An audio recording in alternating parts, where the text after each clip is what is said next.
The next item is to review and for the possible approval of access protocols and building security enhancements recommended by the Board Facilities Ad Hoc Committee created to review district safety protocols and building security.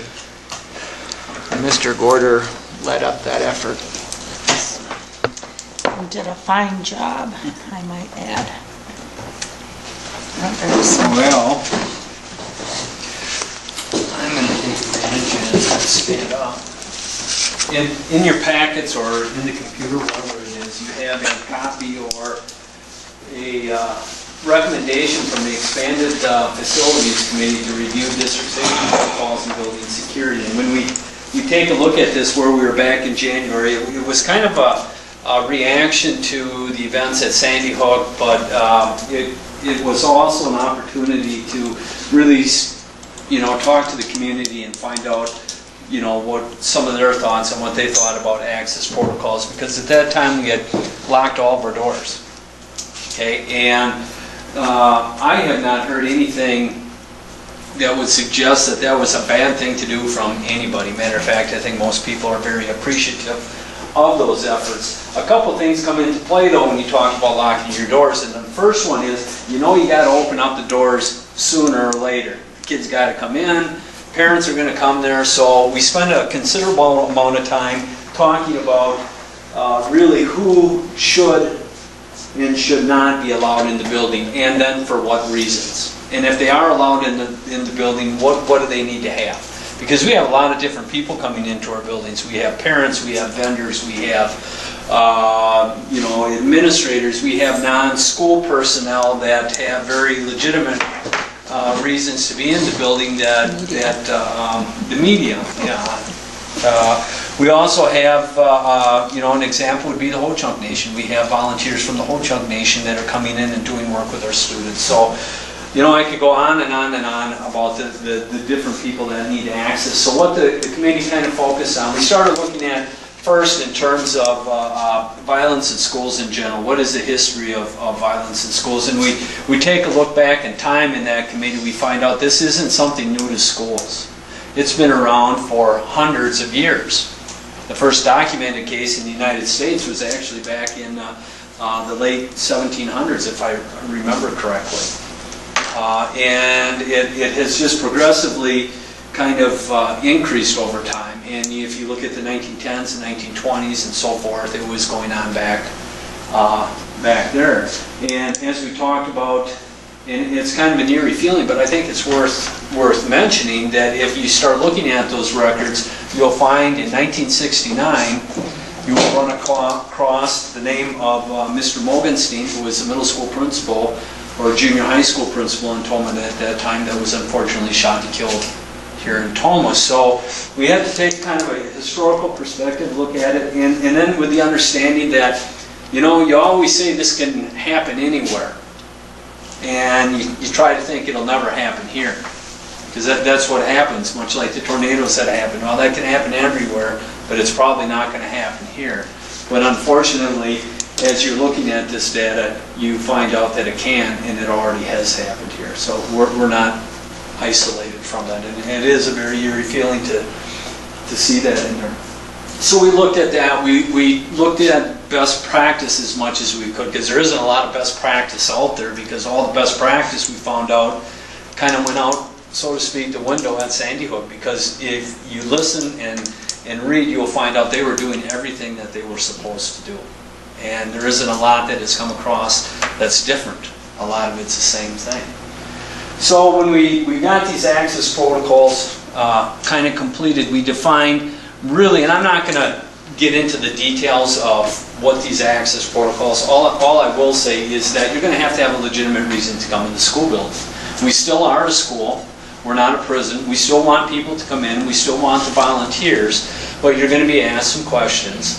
Okay, and you're going to need a legitimate reason there. Most people who go to our schools today have legitimate reasons. Matter of fact, all of them do. But the access protocols are really just kind of getting down and making sure when we open that door and unlock it that, we're asking the right questions. Because along with this recommendation comes recommendations to enhancing the actual building security and making enhancements to it. So we have to find out before we open that door, do you have a legitimate reason to be here? And we feel, and if you took the time to read that, and the committee felt that, yes, that once we get through these protocols, and if we follow these protocols, there will be legitimate reasons for those people. That doesn't guarantee anything, because as we look at the history of violence in schools, you have to also look at the history of workplace violence.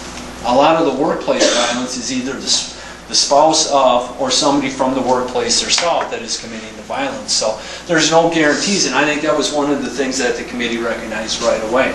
That you can build your walls as high as you want, but in the end, there really is no guarantees, and you can't prevent with any certainty anything from happening. All you can do is try to put mechanisms in place to limit that ability for those things to happen. Any questions so far? Any specific questions on the access protocols? Did you want me to go in more detail on the access protocols yourself, or? No, I read through it. I thought it was a good explanation. One of the things that we will, again be looking at, and I talked about it, you can define it, you have regulated access and then you have unregulated access. If you have an ID card and it's been approved by the district up front, you can have unregulated access, but you're going to have those things. We're going to require background checks from all of our vendors that they're just going to have to do. If I need a background check to get into schools, why shouldn't our vendors have a background check? And just knowing who's here and who's not here in our buildings. So after we completed the access protocols, we really started then looking at, okay, we got the access protocols, what are we going to do in our buildings to enhance the security? Because certainly the thing that we recognized right away, and we've talked about at the Finance Committee a little bit, is that we have these greeters at the door, but these are people above and beyond our existing staff. They're people that we hired knowing that it was a short-term thing that we wanted to do to make sure until we got these access protocols in place and these other recommendations that, again, it'd be a 6-month deal. We also found out it's very expensive. That doesn't mean we don't want to spend money. What it means is that along with everything else that we do in the districts, we have to be smart about how we do it. Okay, and the way to do that is to develop security enhancements or changes to the building to allow our existing staff to implement those access protocols while allowing them to do the work that they need to do in their building. Because we can't lose that efficiency over on the other end either, because we can't have people, what it would look like is getting up at your desk, walking around, opening the door. We can't do that because that's going to cost too much time. Because one of the things that I learned, and I didn't know it was this high, but we're having anywhere from 75 to 100 visitors at the high school. That number probably starts dropping as you get to the middle school at a high of maybe 75. The in-town elementaries, you're looking at anywhere from 25 to 40. And from my discussions with the out-of-town secretaries at the building, on average about 10 visitors a day. So when the committee got together, they looked at this, we tried to consider all that and try to figure out, okay, how are we going to make this work? So you'll see in our recommendations where we have more visitors, we're actually looking at a controlled access point. And I will pull that up here in a minute. But what that means is that people are going to be able to walk into the building, have access to that building secretary that's currently in the building. The high school creates a little different challenging because the office is a little bit away from that front entry door, but all the other offices, for the most part, the secretary can sit at their existing desk. We will have to make some modifications, meaning we'll have to put another set of control doors in so that people just can't walk through. So then there will be a greeter window where that person coming to visit will have to physically talk to somebody at that greeter window and go through those access protocols, and then they will be electronically buzzed in to the greater part of the building, or the greater building. That's what we're looking at doing with the buildings where we have, again, the higher amounts of visitors. And again, it's from an efficiency standpoint, because we can't have those folks stopping, doing what they're doing. We need to keep the buildings moving and working. When we're looking at the, for lack of a better word, and it really kind of creates, I think, a little divisiveness when you say this, but in town versus out of town, we're looking at two completely different reasons why we're kind of going down the route that we're going. And the single biggest thing that we found out as we're looking at the differences between in town and out of town is really the response time. And when I'm talking about response time, I'm talking about the response of first responders, whether that be fire or whether that be the police department. Because in town, you know, your response time is going to be pretty instantaneous. You know, other than from the time to get the call and the time to drive to the school, but usually we have a SWAT, you know, in very close proximity. When you get to the outlying buildings, that becomes a little bit more difficult because some of our communities, while they may have a police force, they may not have somebody on duty at all times, and some of them even don't have so we're really reliant on the counties.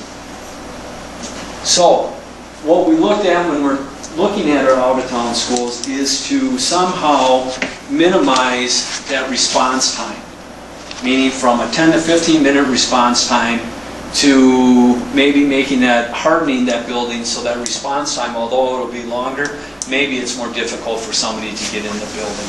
So that's what we're really kind of looking at between the two different options. And the option that we're looking at in the out-of-town buildings is it'll be an electronic option. Basically, I would walk up to the front door, and this is based on, again, the efficiency, 10 people versus 25 to 40 coming in, and the time that it takes to process and move those people. I would walk up to the door, there would be an electronic option to it. I would have two-way communication through a camera, and then that person would be able to communicate back and forth, and we would implement the access protocols. At the same time, again, we're going to take some extra measures to harden the rest of the building. Okay? So what it looks like when we're looking at the options for the, probably have to blow this up a little bit. You know what, before I get to that, I'm going to speak a little bit more to this. I'm going to have you kind of scroll through this if you would, Cindy. Each of the buildings are different options here, and if we stop right here at Camp Douglas, we have some different ideas here, again, to harden that building, so to speak, to make it more difficult for people to get in here, with a primary emphasis on a keyless entry or entry system with a camera and the two-way communication. And you're looking at to implement that at Camp Douglas, about $9,500. If we look at Oakdale, very much the same thing. An electronic option for communication, and the electronic option again is to implement those access protocols. Again, you're looking about $7,681. Why the price difference? It has a lot to do with what's already currently at the door for automatic openers, keyless entry such as that. We look at timber pups again. You're looking at about $11,757. Again, this is based on the number of visitors. Keep in mind it's a half-day program, so you got kids coming in the morning, coming in, going in the afternoon, and then at the end of the day. So you really have a short period of time there that you really have to worry about visitors coming and going in that building. We look at Wyville. Wyville has, again, about 10 on average. I talked to Michelle today. Out at the building, about 10 visitors a day. We're looking at putting that, again, same kind of electronic option out at Wyville. Again, you know, doing the exact same things. But there's a little bit, I think, concern, are we doing enough at that building as it compares to Warren's in the in-town schools? And when you look at what we're doing at Warren's has been remodeled within the last couple of years. So you have a greeter window. If you notice, if you go to Warren's, you walk in through that first set of doors, there's a greeter window right to the left. Okay? And that was done intentionally, you know, because we knew at some point in time that's kind of the security we wanted to get to. So the modifications to Warren's, if you scroll up just a little bit more, and we'll go back up here. To get the windows, you got to spend about $21,780 there versus the electronic option, again, out at Wyville. And a lot of that has to do with the amount of glass in the buildings and things like that, and number of doors. So What are we going to do? Wyville, Warrens? Again, I don't know that I'm going to say it's certainly not a dollars issue, but everything's a dollar issue. But this is not a dollar issue. If you look at the cost difference between what it's going to cost to do LaGrange, Miller, and those buildings, if this is something we think we need to do at Wyville, then we should do that. It should not be a dollar issue. Maybe we can't get it done before the start of school, as we're going to recommend with these other things, but that's something we need to move down the road and take a look at it. So I think, other than Wyville, we're feeling pretty good about Camp Douglas and Oakdale, what we're talking for recommendations. We're feeling pretty good about Warrens. When we look at LaGrange, if you scroll down a little bit more, you're looking at about approximately $53,000. And what we need to do at LaGrange, if we look at the plans here, if I can find it real quick. We have Craig Namus here from TCI too. If you had any specific questions about that, he's been very gracious and patient. Is that what I just heard? Page 5. Thank you. He's been patient too. I was getting nervous about who he was. The unidentified person in the crowd. Welcome. This is what happens when he blows it up. I blow it up too far here.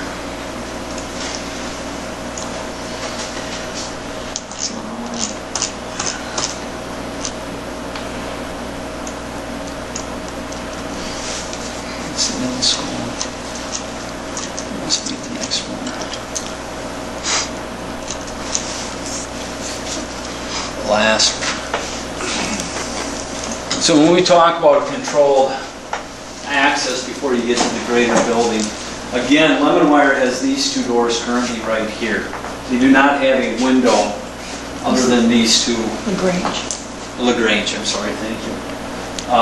Over here. So in order to do this as efficient as we can, we put another set of access doors here, and you could apply the same mentality to really any building in the district. Again, it's just based on efficiencies that we chose to move to this option. Again, 25 to 40 people a day versus 10 people a day. That secretary just being able to stand up, give those people what they want, and to move on. So there's really no other agenda behind that. So this would be the controlled access point. Here would be the greeter.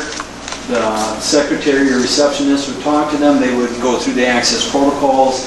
Then they would be either allowed or not allowed. They're buzzed into that, and then they could go right to the office to receive a name tag or visitor's badge so that they can move on to wherever they're going, even if they're going to be allowed to go that far. The other thing this allows this person to do, they can certainly have access to the greater building, but we visually can see to make sure that they get back around. How am I doing so far? Am I making sense? Judy? Brian? Doing all right with this? Yep. Okay.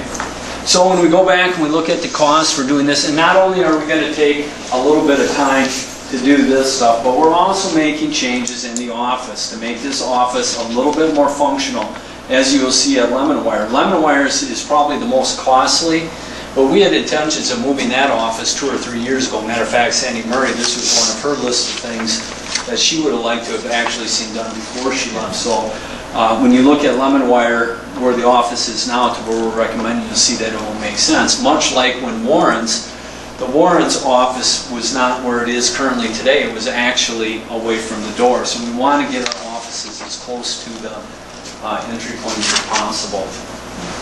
So if we look at the cost of, no, that's where I'm at. LaGrange, you're looking at about $53,267. When we go back and we start looking at Lemon Wire, no, exactly, that's on page 4, right?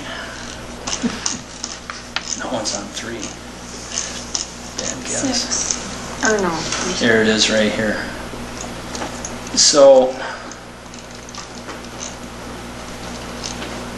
I'm going to shrink this down again. You won't see it, but here are the bathrooms and the janitor's closet. The office for Lemon Wire is right here. they have no visual whatsoever of whomever that is at the door. So the greeter sits here and right now and lets that person, so they have to walk around here. And again, this has been on the board for a while. We would like to move this office and relocate it into what is currently a special education room, move that room to the other side of the building, and then shift some of that staff into title and guidance where the existing office is. And again, it's the same concept, nothing really different about that, except that we would remove one set of entry doors right now. You still have your greeter window when you walk in, and then you have another door here where they're allowed to walk into the office, and you cannot get access to the greater building until you come through the funnel through the office and then around. But again, a little more costly because we're doing some renovations, again, like we've done to many offices in the district, whether it be the high school, Wyville, when it was remodeled in 96 or 97, Warren's, which was more recent. So, and again, the cost of that is approximately $104,000. Again, when we look at Miller Elementary School, I'll pull that up again. You're going to see again, staying with the same theme or concept.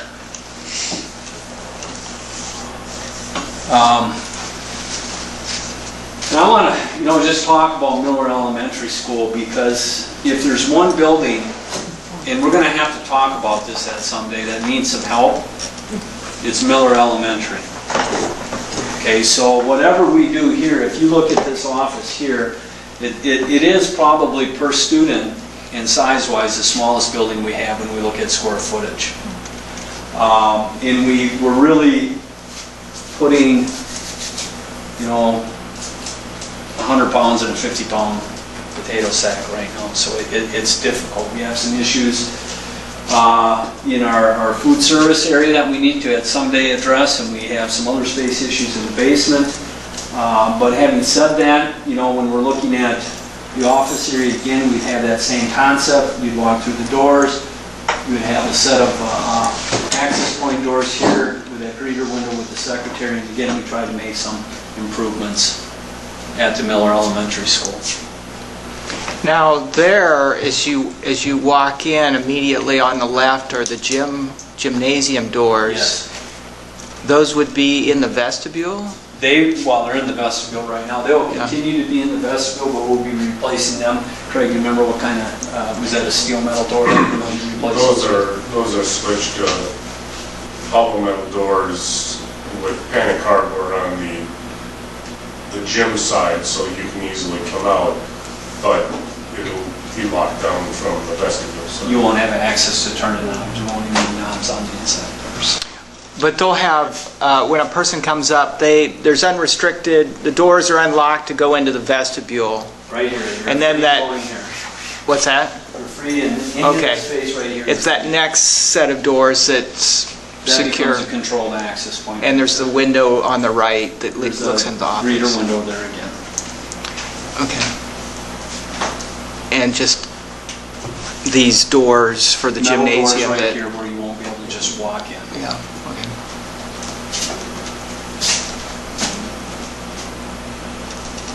So that shouldn't create any problems really for them.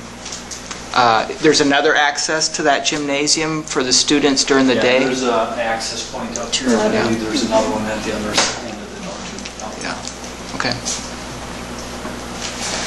And if we look at those costs for Miller Elementary, about $44,867. And again, we're adding some things in here, panic buttons. We're not just, we're trying to stay one step ahead. Again, the middle school, same concept, about $43,227. Again, if you look at the middle school, we're not doing anything fancy there. We're basically just adding your controlled access point and shoring up the windows for the greeters. I'm sorry, that's the middle school? Yep. First set of doors here. Here's the second door. You'd add another access for the controlled access point here, which would be the doors. And so you can see we have a visualization from both secretaries on both sides. So depending on who they want to see, whether it's guidance or the office, and again, you know the majority of people are going to be heading over here, they will talk to whomever and they'll be able to get buzzed in from one or the other. So again, making sure that they met those access protocols. So that outer vestibule remains the same. There would be Yep. 2 series of unlocked doors just like exist right now. Then they would go in, and that third wall would be across where, when you look to the left and the right, you see the 2 offices Right. there. Yeah, okay. That makes sense. Okay. And then finally, I lost my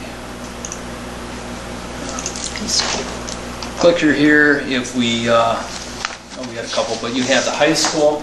Again, when we look at the high school, same concept of the middle school, you know, so you're starting to see that common theme when we're looking at the various buildings.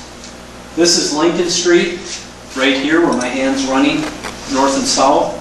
We walk in through that first set of doors. Then you have the second set of doors, and if you remember, if you had a student child at the high school a year ago, you would walk in and you take your immediate left, and here would be the old high school office, okay, which is now the guidance. If you continue down to about right here, you would have the current high school office. So again, we have a little bit of a challenge here because the office is located away from the entrance. So what we're going to do, we have kind of a little cubby hole here. And unfortunately, we just patched this area with concrete last year when we built the office, but you know, you can't foresee the bad things in the future. So we will be taking that out, but then building a concrete, basically, reception office here, again with a reinforced greeter window, and a reception desk, which will serve as one of the current secretary's workstation. Our whole goal has been to limit not adding any additional staff. We just, you know, you've seen the budget, we've talked about it enough, we just don't have the room to do that and still focus on the education side of things. So, again, they wouldn't have access unless they got through this set of doors, and we would be replacing this set of doors here too. What's the size of that space? You know, offhand? It's 8 by 12. Small, Pretty small. but it's going to serve its purpose. It's a single workstation for a staff member. And so that staff person could do anything there that they would be They'll have a doing? regular workstation just like they do right now. No problems of isolation? Not really, because right here is the guidance secretary. This will be open. Oh, good. All right. Okay, and actually, you know, when we've talked to all the principals about these designs, where we're making these physical changes. Right here, students will be able to come on this side and actually talk to the person there. Oh, okay, good. The isolation, no isolation. Good. And as we move to Robert Cooper again, that's not what I wanted. Again, you would have that electronic option based on the number of visitors. We'll have to see how that works out. And this is with all the buildings. Again, I think the real emphasis, this is a first step to improving or enhancing building security. It's not the be or end all. You know, and I think the big thing to emphasize is, if there's, and the committee's talked about these things, we were had some very good, open and honest dialogue, and I think what we came to the conclusion is that we really can't control anything. Meaning that if there's somebody who's intent on harming somebody, whether it be here in our schools, at our homes, or at some other place of work, there's probably not a whole lot we can do to prevent that. But it's, yeah, not a reason to do nothing. Yeah. Exactly. Right. We still need to do things, we still need to put together plans in order to be able to keep our buildings secure, because we always look at education as being our #1 priority, which it is, but really what sits before that is the safety of our students and staff. So when we look at that right now, we have an estimated total cost of approximately $381,471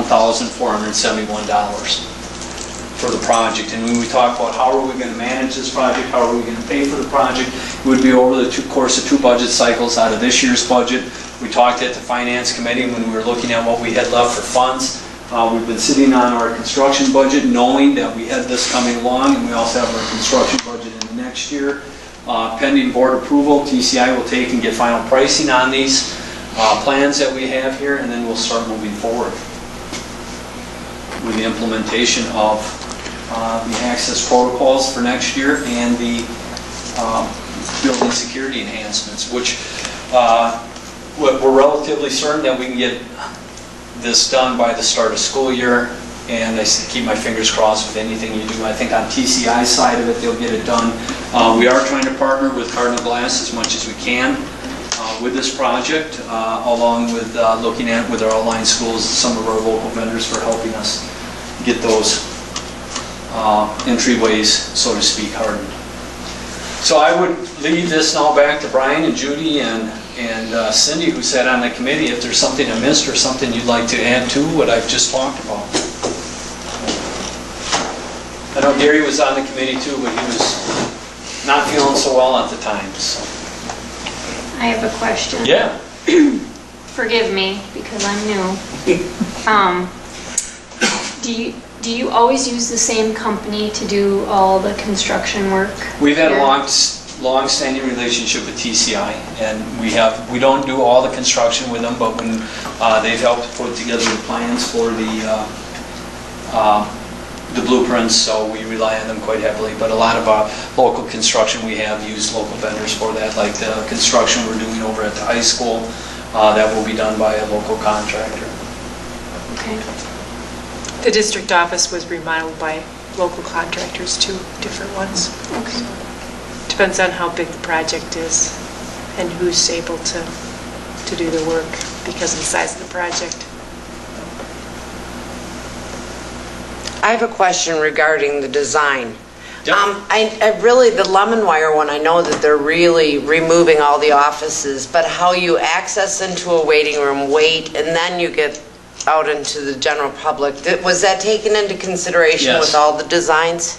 Because most of them you just come in and you can go this way, that It was taken way. into consideration, but because of the limitations of Right. the building, we weren't able to do that. Because If that we could is all really have nice them like design. this right here, we would like everybody walking into the office. We can't do it at the high school because of the location. The middle school is designed the way, there are just certain limitations once you have the brick and mortar in place without spending, as I said, we need to do what we need to do, but in the end, money's still important. So that's why you're probably not seeing any more radical changes to get something like this.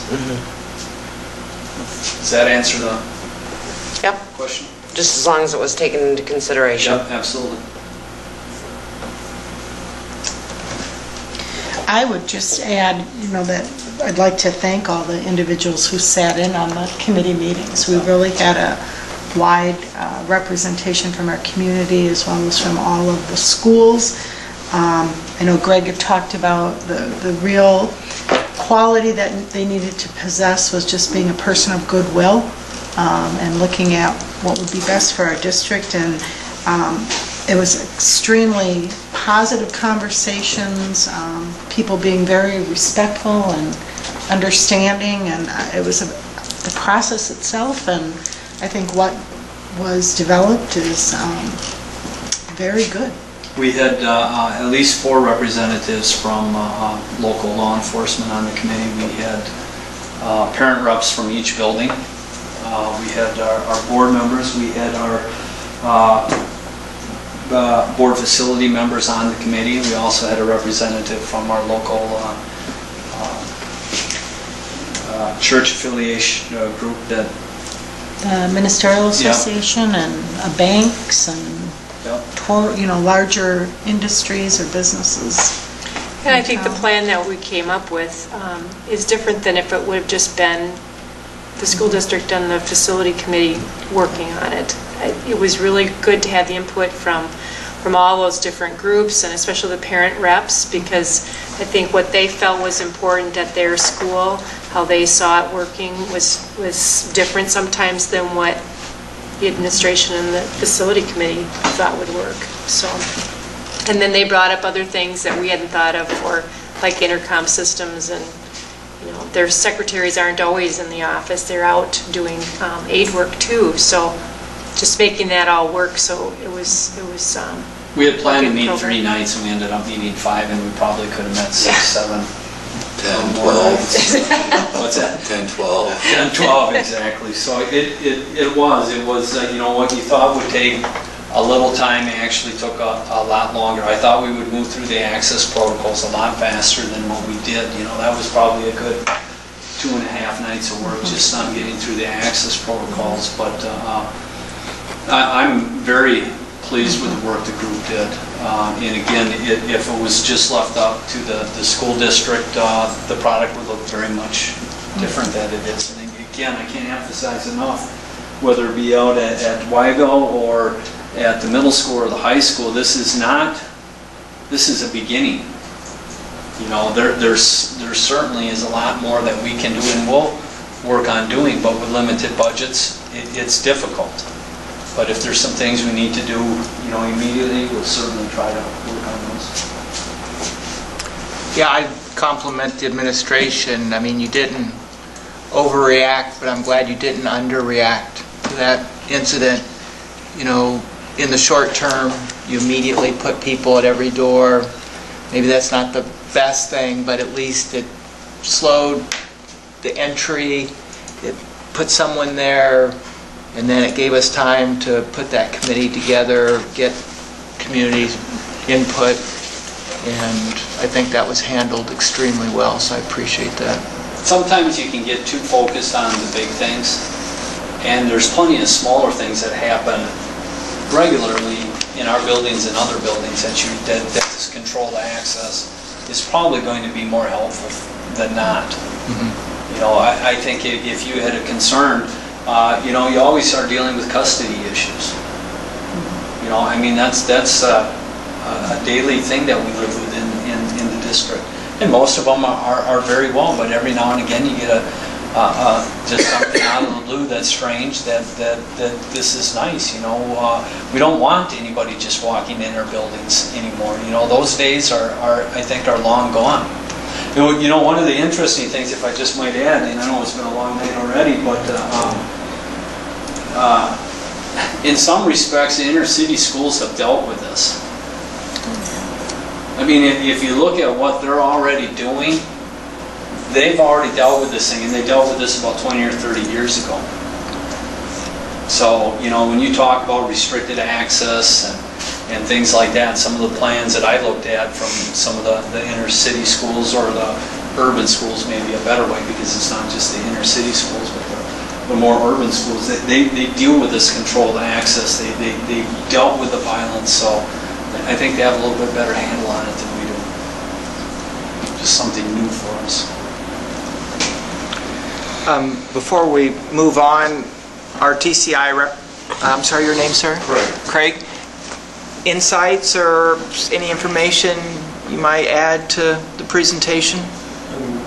Not to any great degree. I sat in on most of these, the ad hoc committee, and it was such a collaborative effort between, all the broad spectrum of people. Truly, it was a committee. This thing was put together by committee, and I think it was for what you have to deal with, this is probably the best option in each school.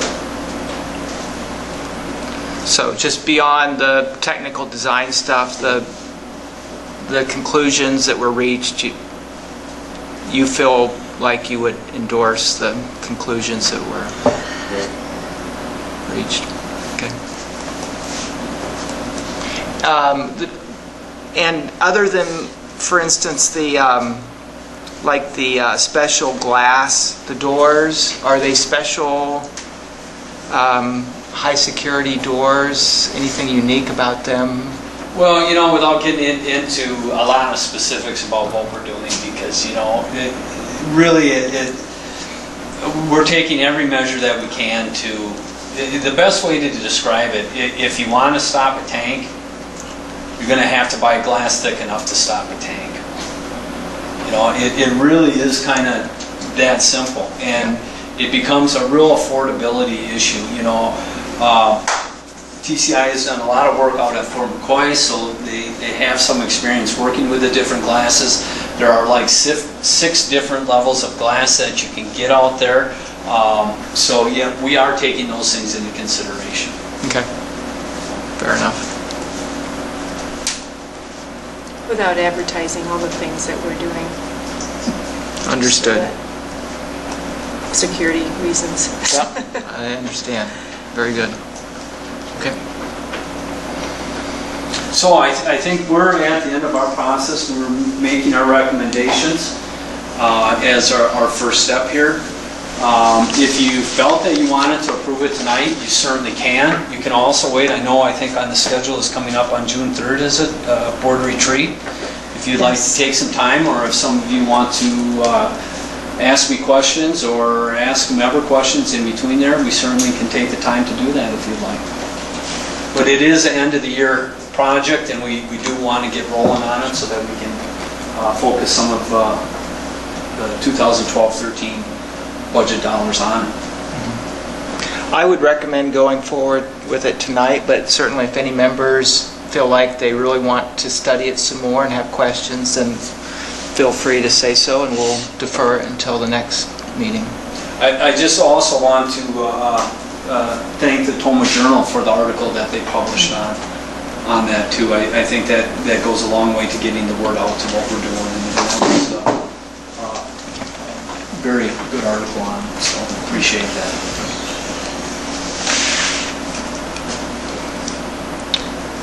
Well, I didn't hear any concerns about waiting. Then I'd look for a motion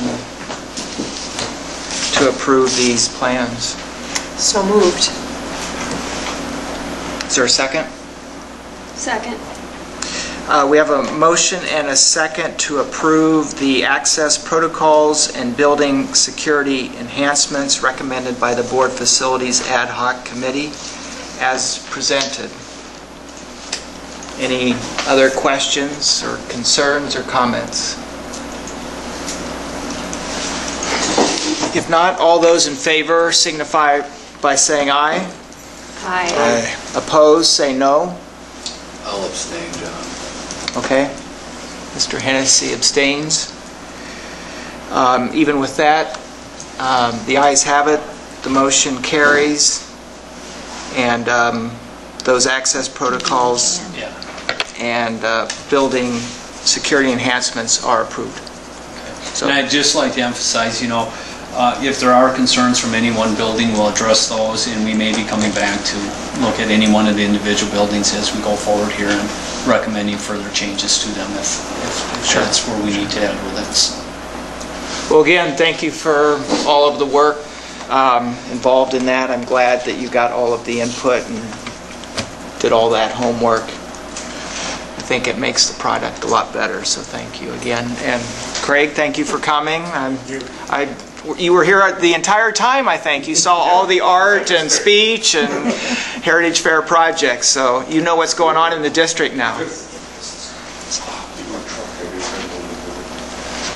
But thanks for waiting. Okay.